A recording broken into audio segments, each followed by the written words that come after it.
ሚስቱን ማስደሰት ያልቻለ ቤቱን ያልሰራ ሰው ውጭ ወጥቶ የትኛውን ቦታ ላይ ሰክሰስፉል ይሆናል ብዬ ትክክለኛው ምስክርነት የሚስት ነው። የእግዚአብሔርም ቃል ሲናገር ጸሎቱን እንዲከለከል ያደርጋልና ትልቁን ኃላፊነት ቤቱን ማስተዳደር የቻለ ሚስቱን የወደደ ልጆቹን የወደደ ሚስቱን ያከበረ ሰው የትም አደባባይ ላይ ቢወጣ ሞገስ ይኖረዋል፣ ተቀባይነት ይኖረዋል፣ ያሰበው ይሳካለታል። ሚስቱ መርቃ የላከችው ሰውና ሚስቱን አስከፍቶ አቢዩዝ አድርጎ የወጣ ሰው ይመስላል እንጂ ለጊዜው አይሆንም። ምክንያቱም የእግዚአብሔር ቃል ነው። እንዴ ደስ የሚል ነገር በጣም እና እላለሁ አንዳንድ ጊዜ አሁን የሚነሱ ነገሮች ስላሉ ትዳር ሲነሳ ብዙ ጊዜ አሁን ወጣቱ ትውልድም ትዳርን እንዲፈራ በሁለቱም ጽንፍ ነው እንዲፈራ እየተደረገው። በጣም መጥፎ ጎንም በጣም ጥሩ ጎንም ትዳርን እንዲፈራ ያደርጋልና እላለሁኝ ብዙ ጊዜ በቃ ሚስትም እኮ ባሏን መውደድና ማክበር አለባት። ትልቁን ኃላፊነት ግን ባል መውሰድ አለበት።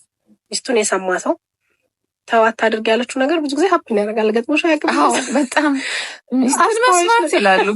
በጣም አስተዋዮች ነን። ይሄ ሴትነት በተፈጥሮ የተሰጠን የማስተዋል አቅም፣ ነገሮችን አርቆ የማሰብ ምን ሊፈጠር እንደሚችል የማወቅ አይደል? ይሄ ሴንስ የማድረግ እናትነታችንም እሱ ነገር አምጥቶብናል ብዬ አስባለሁ። ተፈጥሯችን ይመስለኛል እና ሊመጣ ያለውን ነገር በተወሰነ መንገድ ሴንስ እናደርገዋለን። መጥፎ ነገር ይነግሮኛል ትያለሽ። ሴት ልጅ ኢንቲዩሽን የሚባል ነገር አለ ማለት ደመነፍስ የምንለው እኛ ማለት ነው።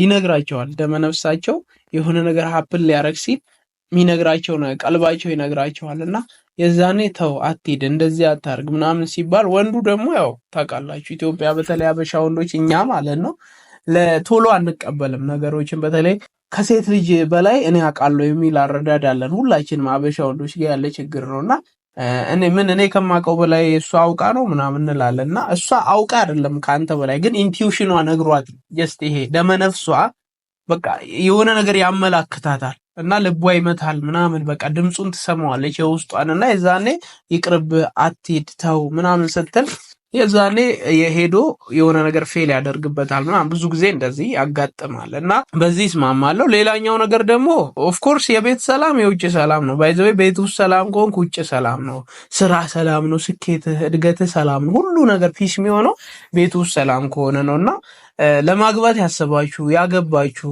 እንዲሁም ደግሞ የማግባት እቅድ ያላችሁ ሁላችሁም እንዲህ አይነት ቪዲዮዎችን ብዙ ጊዜ ብትሰሙ ብታዩ መልካም ነው። ምክንያቱም ያው ቻይናዎች የሚሉት አባባል አለ፣ ብዙ ጊዜ ሰምታችሁት ሊሆን ይችላል። ስለ መንገዱ ለማወቅ የሚመለሱትን ጠይቃቸው ይባላል። እና ስለዚህ መንገድ ለማወቅ የሚመለሱትን ጠይቅ ማለት በትዳር ስትመጣ ትዳር ውስጥ የቆዩትን ጠይቅ ማለት ነው። ምንም አዲስ ነገር የለም። ደግሞ ሁሉም ጋር ሰክሰስፉል ትዳር የለም። ሁሉም ጋር ደግሞ የወደቀ ትዳር የለም፣ ወይም ደግሞ የከሸፈ ትዳር የለም። ሁሉም እንግዲህ እንደተረዳው መጠን ትዳሩን እየመራ ይገኛል። ኤኒዌይስ ግን ከኛ የተሻሉትን ከኛ በትዳርም ከኛ የተሻሉትን በአስተሳሰብም በእውቀትም በልምድም ብዙ ዓመት በትዳር ላይ የቆዩትን መስማት ያሳድጋል።